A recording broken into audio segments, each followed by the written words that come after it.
I'm going to talk about hunting. Basically, some of my early years guiding people hunting. One of the hunts that comes to mind was there was a father and a son. Father was in his early 60s and the son was about 38 or 9, if I remember. Two real nice guys. And I took these guys into the mountains elk hunting. We'd have breakfast early in the morning and saddle the horses, fed the horses some grain so they had some go power, something to run on. And we traveled about 3.5, 4 miles up a trail from where I lived back into an area where I knew elk quite regularly would be. And we went into that area that particular morning, I and these two hunters. And the situation that I always operated was, you got two hunters, you can't have both of them shooting at game at the same time, because then we probably got a problem. Might end up with too many animals, might end up in an argument, one thing or another. So when we get to, get done with breakfast, I'd take a quarter and we'd flip a coin. And whoever got heads, he was the guy that got the shot. And if he put an elk down, he was down and down for good, and there was another elk, then the second person got to be able to do his shooting. But he didn't get to do any kind of shooting until after the man that was the designated first shooter at the game got the job done. Well, anyway, we got into the area and tied up the horses and had a spot where we could kind of sit on a vantage point, and it wasn't too awful damn long, and the elk showed up, and the son, he was the first, to be able to shoot an animal. So he was carrying the 300 Winchester Magnum, and I got him rested properly, and the shot wasn't long. It was something under 250 yards. Now this is 50 some odd years ago, about 55 years ago, 54 years ago. And anyway, he shot, and his shot was perfect and true, and the elk just piled up, and everything was just fine. Well, there were other bulls. So the father decided that he was going to take a shot. And he shot, completely missed the animal. I thought something's really wrong. I was watching the animal, I wasn't particularly watching him. Now I changed what I was doing, and I watched him. And he lined up on this same bull. He got all lined up. He turned his head to the left like that, and he pulled the trigger. Of course, he missed the elk, folks. Now this is pretty damn crazy. So I got up and I told him, I said, "You're done for now." I said, "There'll be another day." Oh, he wasn't very happy. "Well, I don't know what's wrong. There's got to be something wrong with my rifle." I said, "No, I don't think there's anything wrong with your rifle." And I knew there wasn't anything wrong with the rifle, because everybody that I took hunting, we checked the zeros of their rifle a day or two before we went hunting to make sure we didn't have problems. And the rifle shot fine, and one thing and another. Now you got to understand that I shot the rifle. I always shoot the man's rifle. I guess I should have had the man shoot his rifle, and I would have seen him turn his head at the shooting bench and pull the trigger. Well, anyway, we had an elk to butcher out, and we got everything all packed up because I always take along a pack horse and pack half the elk on the pack horse and the other half on mine. And I always felt that I needed the exercise, and so I'd walk out of the country with the two hunters. They could ride if they wanted, or they could walk. So anyway, this guy he wasn't a happy camper. He was a pretty nice guy, but it taken on a whole nother picture when this episode all kind of took place. So anyway,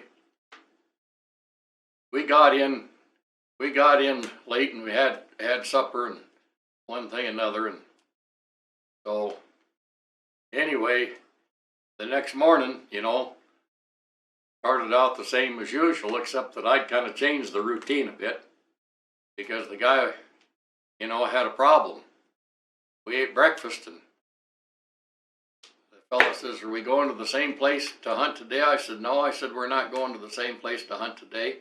We're not even going to go hunting today." "Well, what do you mean?" I said, "Well, here's the deal." I said, "You're scared of your rifle. You've got a 300 Weatherby." I said, "You're scared of your rifle." And I says, "And I don't think I can cure that shooting that 300 Weatherby. So here's what's going to happen today." I said, "We're going to spend part of the day just, visiting and one thing and another. And I said, the other part of the day," I says, "we're going up the shooting range, and we're going to do a bit of shooting, and you're going to shoot one of my rifles." "Well, what am I going to be shooting?" I said, "You're going to shoot a 6mm Remington." He says, "Will a 6mm Remington kill an elk?" I said, "Yeah." I says, "If you do your part." But I said, "You're going to have to do your part." I said, "Now the first thing," I says, "I'm going to sit down, and I says, I'm going to shoot a couple of shots, on the rest at the range, and so you can see exactly where that rifle's shooting. Then you're going to sit down at the bench, and I'm going to kind of run through things with you and show you, what you did wrong and exactly what you're doing." Boy, he got mad when I told him, I said, "You're turning your head. You turned your head there yesterday. That's why you didn't kill an elk. That's why you got a bad attitude." I says, "Now this little 6mm Remington," I said, "you saw I just shot it, and it doesn't have any sort of repressible recoil whatsoever. And I said, and if you do your part, you'll be able to kill an elk, with this 6mm Remington." Had it loaded at around 3,200 feet a second with 100 grain Sierra flat base bullets, and rifle was extremely accurate. That rifle would shoot down there under ½ inch. One of my very first accurate rifles. So anyway, he shot up about 3/4 of a box of ammunition, and to start, he wasn't doing too well, but he finally got the picture, and he kind of got in the groove of things, and he was shooting to the same point of impact I was. I wasn't looking for a particularly tight group from the fella, but I wanted the point of impact to be the same, pretty much, because then I knew that he was doing his part, and I watched him, and he knew I was watching him. I said, "I'm going to be watching you." I said, "So, I'm going to know if you do something wrong." And I says, "You're going to be told what you do wrong, and we're going to correct it." Well, we got things all ironed out, and, he was kind of happy with himself, and when things kind of ended up, and he kind of, after a while, after he saw that he was doing okay on the paper, with that rifle, he was kind of having a little bit better day, a little better attitude. And anyway, the next day, we headed in the mountains just like we'd done before, and we got into the country, and not far from where we seen elk before, there were some elk, and there were several bulls, and decided which bull was the better bull, and I got him sitting down behind a log, and rested with the rifle on top of something on the log, and I told him, I says, the only place you're going to shoot this elk, I says, right in the armpit. Put that reticle about 6 or 8 inches above the brisket, right in the armpit of the elk. And I says, and that'll go right through his center of his lungs. And I said, it'll bleed him quickly and it'll kill him. Well, he shot and the elk stood there just a moment, started to take a step, and he just fell over. Now this guy was so happy, you know, and just was jubilant, jumping up and down, excited. Guy, 60-some years old, you know, and that really changed his whole perspective. And before he left, he said, when I get home, he says, I'm gonna put that 300 Weatherby up for sale. He says, I'm gonna buy a 6mm Remington. Well, anyway, see, these are the things that you'd run into when you would guide people, and everybody's different. Everybody's different, and there's some people that are real easy to and real savvy, and there's some people that aren't and have had hardly no experience. And this is the situation with this fella. I never did learn anything, you know. Afterwards, after they left, I never knew anything after that. But all I know is that he told me that he was going to be shooting a 6mm Remington. We had a bit older fella that had drawn a moose permit, and there were moose that were kind of hanging near the river and one thing and another, kind of near ponds and in the kind of around the willows and the alders and aspens and one thing and another. And after a day or two with this fella, and he was, if I remember, he was in his 60s or so, but he was a pretty good guy. Anyway, we went to a spot where I knew that perhaps there might be moose, and we'd get there, you know, just as it got light. And sure enough, there was a nice bull. And we got situated, and it wasn't but maybe 100 and some odd yards away. And this man happened to be shooting a 25-06. He was shooting a 25-06. Now, of course, this was before the 25-06 ever became a factory legitimate cartridge. It was somebody had built this rifle, and he did well. He did well at the range shooting the rifle and everything, you know. And anyway, he shot this moose, and that moose just kind of stood there, and he was standing kind of into the grassy area right beside pretty big sized beaver pond.